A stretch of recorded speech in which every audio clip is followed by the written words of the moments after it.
Salutations, welcome to my channel. My name is Rabbit Reborn, and today I'm going to discuss with you a film theory, which is the theory of Edward Scissorhands. It's not what movie you really think. It's not about, it's called Edward Scissorhands on purpose, because it's about his scissor hands. That's not what it's really about. It's actually about considering a artist, a creative person, as you will. Usually they tend to be antisocial and awkward, this was a gentleman that was built,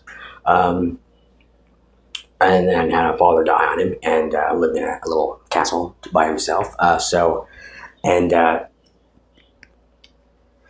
had this lovely town, this lovely, this lovely setting of people, and they're very colorful, and the woman goes up just to be friendly to him, and he says, "Don't go," and she's like, and so she brings him into their world.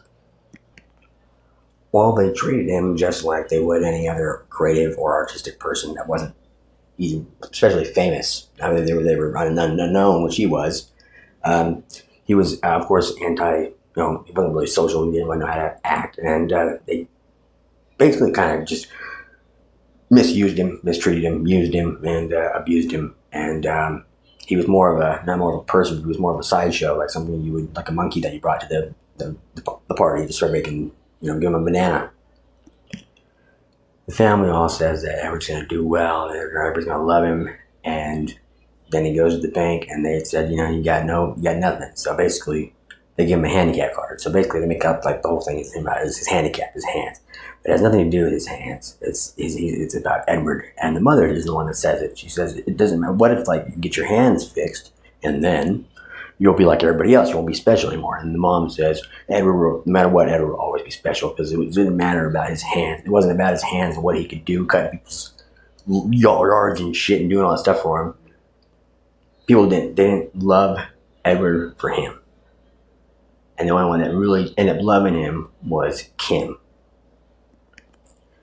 Now, she said when she wants him to hold her, he's like, I can't. But it wasn't because he was hands, because he would hurt her. I believe it was because he couldn't love her, because the way he was he couldn't evolve, and he couldn't blend into their world. So, and if anything, it affected her in a negative way, not really a positive way. And it was better for her to go off on her own, and for him just to remember her the way she was. That's why it was a beautiful story, actually, of how a creative, artistic person has a lot of trouble dealing with the real world and can't seem to be accepted into social events and be a normal person and be treated like a normal person or have a loving relationship.